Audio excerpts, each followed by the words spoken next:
नमस्कार, एक बार फिर से आपका स्वागत है ई मार्स आपके YouTube चैनल में। आज हम बात कर रहे हैं कक्षा 10 विज्ञान विषय के नियंत्रण एवं समन्वय अध्याय की। इसके प्रथम भाग में हम अध्ययन करेंगे तंत्रिका कोशिका, प्रतिवर्ती क्रिया और प्रतिवर्ती चाप के बारे में। तो चलिए शुरू करते हैं। सबसे पहले बात करते हैं अनुक्रिया और उद्दीपन की। ठीक है, देखिए क्या है। सभी सजीव अपने पर्यावरण में हो रहे परिवर्तनों के अनुरूप अनुक्रिया करते हैं। ठीक है, जो भी सजीव है उसके आसपास के पर्यावरण में जो भी परिवर्तन हो रहे हैं उन परिवर्तनों के अनुरूप हर जो सजीव है वो अनुक्रिया करता है। जैसे मान लीजिए कि पर्यावरण में सर्दी हो रही है या गर्मी हो रही है, उस हिसाब से वो सजीव जो है वो क्रिया करता है उसके, ताकि गर्मी में वो उसको गर्मी ना लगे, ठंड में उसको ठंड ना लगे, इस हिसाब से वो अनुक्रिया करता है। पर्यावरण में हो रहे वे परिवर्तन जिनके अनुरूप सजीव अनुक्रिया करते हैं वो उद्दीपन कहलाते हैं। पर्यावरण में जो भी परिवर्तन हो रहे हैं जिसके कारण सजीव क्या करते हैं, अनुक्रिया करते हैं, वो उद्दीपन कहलाते हैं। वो उद्दीपन प्रकाश हो सकता है, ऊष्मा हो सकता है, ठंडा, ध्वनि, सुगंध या स्पर्श, इनमें से कुछ भी हो सकता है।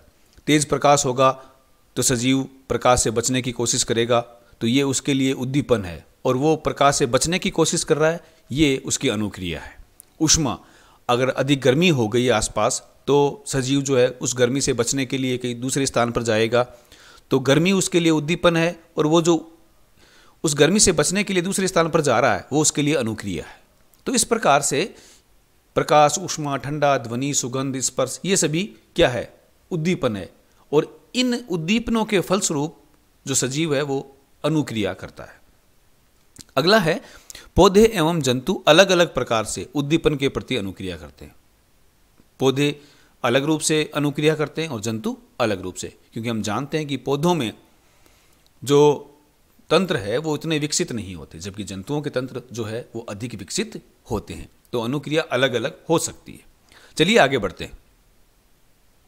अगला है जंतुओं में नियंत्रण एवं समन्वय। जंतुओं में नियंत्रण कैसे होता है अपने शरीर का, और अपने शरीर का समन्वय कैसे होता है। समन्वय का मतलब ये है कि अपने शरीर को व्यवस्थित रूप से वो कैसे आगे चला पाते हैं। देखिए इसमें क्या है, यह सभी जंतुओं में दो मुख्य तंत्रों द्वारा किया जाता है। जंतुओं में हमारे पास दो तंत्र पाए जाते हैं जिनसे नियंत्रण और समन्वय होता है। एक तो है तंत्रिका तंत्र और एक है अंतःस्रावी तंत्र। हम सबसे पहले इस अध्याय में बात करेंगे तंत्रिका तंत्र की। तो बात करते हैं तंत्रिका तंत्र, नर्वस सिस्टम की। देखिए तंत्रिका तंत्र तंत्रिका कोशिकाओं या न्यूरॉन, तंत्रिका कोशिकाओं को न्यूरॉन भी कहा जाता है, कि एक संगठित जाल का बना होता है। ठीक है, न्यूरॉन या तंत्रिका कोशिकाओं का जाल हमारे शरीर में फैला होता है, उसी से तंत्रिका तंत्र बनता है, और ये सूचनाओं को विद्युत आवेग के द्वारा शरीर के एक भाग से दूसरे भाग तक ले जाता है। हमारे शरीर में बिजली के आवेग, या मैं कहूं कि विद्युत आवेग के रूप में सूचनाएं चलती है। हम ये कह सकते हैं कि हमारे शरीर में भी विद्युत प्रवाहित होती है, और चूंकि हम जानते हैं कि विद्युत का वेग जो है वो बहुत तेज होता है, इसीलिए विद्युत के ही आवेग के द्वारा सूचनाओं को एक स्थान से दूसरे स्थान पर पहुंचाया जाता है, और हमारे शरीर में सूचनाएं तुरंत एक स्थान से दूसरे स्थान पर पहुंच जाती है। अगला है, ग्राही तंत्रिका कोशिका के विशिष्टीकृत सिरे होते हैं जो वातावरण से सूचनाओं का पता लगाते हैं। हमारे पास ग्राही तंत्रिका कोशिकाएं भी होती है जो कि बाहर से ग्रहण करती है सूचनाओं को, वो तंत्रिका कोशिकाएं होती है। ठीक है, जो वातावरण से सूचनाओं का पता लगाती है। ये ग्राही हमारी ज्ञानेंद्रियों में होते हैं। जैसे कि ग्राही कहाँ कहाँ होते हैं, हमारे शरीर के वो भाग जो बाहर से सूचनाओं को इकट्ठा करते हैं, सूचनाओं को प्राप्त करते हैं। वो आंख हो सकती है, कान हो सकता है, त्वचा, नाक और जीभ। ये सब वातावरण की सूचनाओं को ग्रहण करते हैं, और उन सूचनाओं को फिर हमारे तंत्रिकाओं के द्वारा, न्यूरॉन्स के द्वारा आगे पहुंचाया जाता है, और फिर हमारा शरीर अनुक्रिया करता है। चलिए आगे बढ़ते हैं। अब बात करते हैं हम न्यूरॉन की, तंत्रिका कोशिका। देखिए ध्यान रखिएगा, न्यूरॉन या तंत्रिका कोशिका हमारे तंत्रिका तंत्र की मूलभूत इकाई है। तो अगर सवाल ये पूछा जाए कि तंत्रिका तंत्र की इकाई का नाम क्या है, तो वो न्यूरॉन है। कैसी होती है, ये देखिए संरचना। ऊपर देख रहे हैं आप, शाखा ऐसी है, बीच में कुछ गांठें सी नज़र आ रही है, नीचे फिर कुछ जड़ें सी नज़र आ रही है। हम देखते हैं कि न्यूरॉन में क्या क्या होता है। सबसे पहले ये देखिए, ये जो हिस्सा आप देख रहे हैं ये है कोशिका काय। ठीक है, कोशिका काय क्या काम करता है? ये प्राप्त की गई सूचनाओं को विद्युत आवेग के रूप में आगे पहुंचाने का काम करता है, चलाता है। ठीक है, अगला ये केंद्रक है। केंद्रक हम जानते हैं कि कोशिकाओं में केंद्रक सबसे मूलभूत काम करता है, सारा काम केंद्रक ही करता है। ये जो आप धागेनुमा संरचनाएं देख रहे हैं ये कहलाती है ध्रुमिका। ये क्या काम करती है? ये कोशिका काय से निकलने वाले धागे जैसी संरचनाएं हैं जो सूचनाएं प्राप्त करती है। तो ध्रुमिका सूचना प्राप्त करती है और ऊपर आप देख रहे हैं कोशिका काय, ये सूचनाओं को फिर आगे चलाने का काम करती है। अब सूचनाएं आगे चली गई, आगे कहां पहुंचेगी? तंत्रिकाक्ष या एक्सोन पर। तंत्रिकाक्ष में सूचनाएं पहुंचेगी। तंत्रिकाक्ष का काम क्या है? ये सूचनाओं के विद्युत आवेग को कोशिका काय से दूसरी न्यूरॉन की ध्रुमिका तक पहुंचाता है। ये सूचनाओं को आगे पहुंचाएगा और अंत में है अंतिम सिरा। ठीक है, ये है। तो ये है कि न्यूरॉन की प्रारंभिक संरचना। अंतिम सिरे से फिर जो सूचनाएं हैं वो अगली न्यूरॉन तक पहुंच जाएगी।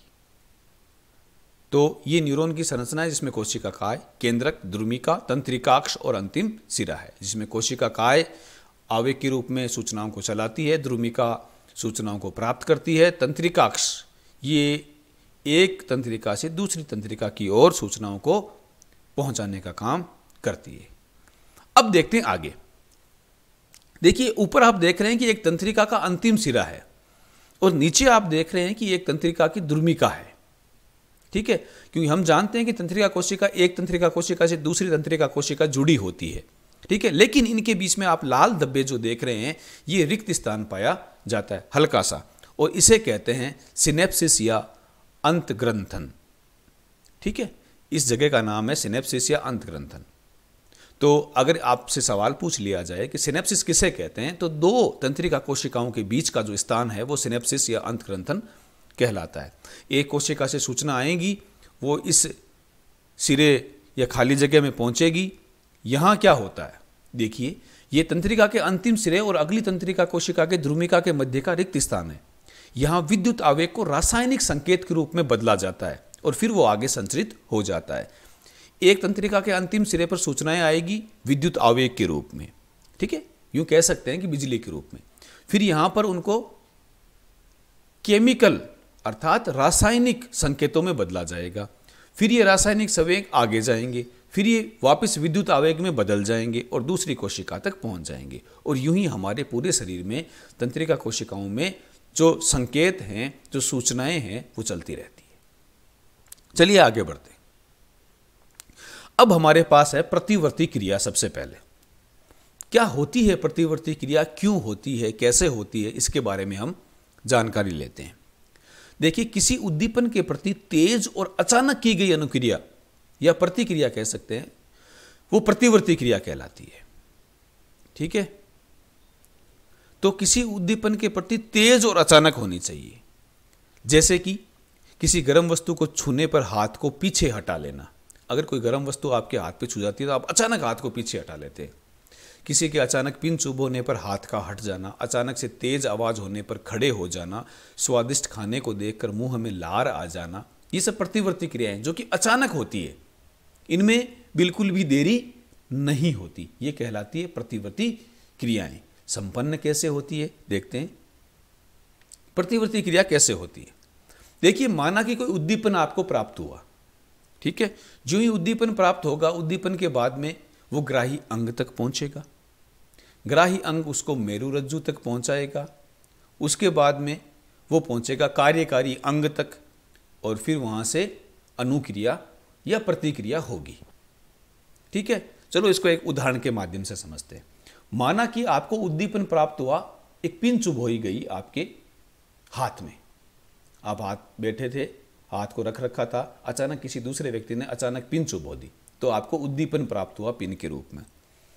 अब वो पिन चुभी कहां? ग्राही अंग में अर्थात त्वचा में। जो ही त्वचा में उद्दीपन था पिन, वो आई ग्राही अंग तक। ये सूचना मेरुरज्जु तक पहुंचती है और मेरुरज्जु से ये सूचना वापस पहुंचती है कार्यकारी अंग अर्थात हमारे हाथ की पेशियों तक। और हमारे हाथ की पेशियां सिकुड़ जाती है और फलस्वरूप हाथ पीछे हटा लिया जाता है। कहने का मतलब है यहां सारा काम जो है वो किसके द्वारा हो रहा है? मेरुरज्जु के द्वारा। पूरा काम मेरुरज्जु के द्वारा हो रहा है। और ये जो पूरा आप क्रिया देख रहे हैं ये कहलाता है प्रतिवर्ती चाप। उद्दीपन से लेके अनुक्रिया तक, ठीक है। उद्दीपन के प्रति जो क्रिया की गई वो तो है प्रतिवर्ती क्रिया, और ये पूरा जो सिस्टम है ये कहलाता है प्रतिवर्ती चाप। जब आपको किसी ने पिन चुभोई और आपने हाथ को पीछे हटा लिया तो प्रतिवर्ती क्रिया हुई, और ये पूरा जो चाप है ये प्रतिवर्ती चाप कहलाता है। ये सारा काम मेरुरज्जु से हुआ है। अब आप ये सोच रहे होंगे कि जब सारा काम मेरुरज्जु से हो गया तो मस्तिष्क, हमारा जो मस्तिष्क है, दिमाग है, उसका क्या हुआ? उसने काम नहीं किया। क्या तंत्रिका कोशिकाएं दिमाग को सूचनाएं नहीं पहुंचाती, मस्तिष्क को सूचनाएं नहीं पहुंचाती? बिल्कुल पहुंचाती है। हमारा सारा कंट्रोल जो है हमारे शरीर का, वो सारी की सारी सूचनाएं मस्तिष्क में ही संग्रहित होती है और वहीं से हमें कंट्रोल किया जाता है। तो फिर यहां मेरुरज्जु ने काम क्यों किया? तो इसका जवाब ये है कि मेरुरज्जु बहुत तेज काम करती है, इसलिए ये काम मेरुरज्जु ने किया है। आगे समझते हैं। अब सवाल ये है कि प्रतिवर्ती चाप का विकास ही क्यों हुआ? क्या जरूरत पड़ गई कि साहब सूचनाएं मेरुरज्जु तक पहुंची और फिर वहां से हाथ को हटाया गया? हमारे पास दिमाग है, दिमाग ने काम क्यों नहीं किया? तो इसका जवाब ये है क्योंकि कुछ जंतुओं में मस्तिष्क के सोचने का प्रक्रम बहुत धीमा होता है एवं प्रतिवर्ती चाप शीघ्र संपन्न होता है। अब आप सोचिए कि अगर आपको किसी ने पिन चुभोई और उसकी सूचना मस्तिष्क में जाएगी, मस्तिष्क सूचनाओं का विश्लेषण करेगा, सोचेगा क्या हुआ है, कैसे हुआ है, कहाँ हुआ है, फिर वो हमारे हाथ की पेशियों को आदेश देगा कि पेशियां पीछे हट जाए। इतने में तो पिन चुभ चुकी होगी और हमें और हमारे शरीर को नुकसान पहुंच सकता है। इसलिए ये काम मस्तिष्क के द्वारा ना होकर मेरुरज्जु के द्वारा होता है, जो कि बहुत तेज संपन्न होता है। बहुत तेज का मतलब तुरंत संपन्न हो जाता है, ठीक है। और उसके बाद जब ये काम मेरुरज्जु के द्वारा संपन्न हो गया, आपने हाथ पीछे हटा लिया, उसके बाद ये सूचना पहुंचती है मस्तिष्क के पास कि भाई हमारे शरीर के पास ऐसी घटना घटित हुई है। फिर हमारा मस्तिष्क उस सूचना को संग्रहित कर लेता है। फिर अगर वो व्यक्ति जिसने हमें पिन चुभोई है वो वापस हमारे पास आकर भी बैठेगा तो भी हम दूर हट जाएंगे, क्योंकि अब ये सूचना हमारे मस्तिष्क में स्टोर हो चुकी है, संग्रहित हो चुकी है कि भाई ये व्यक्ति हमें पिन चुभो सकता है। तो इसलिए प्रतिवर्ती चाप का हमारे यहाँ विकास हुआ है, क्योंकि हमारे मस्तिष्क का, आप जी सोचते होंगे कि मस्तिष्क बहुत तेज सोचता है, लेकिन ऐसी परिस्थितियों में मस्तिष्क का जो प्रक्रम है वो थोड़ा धीमा है।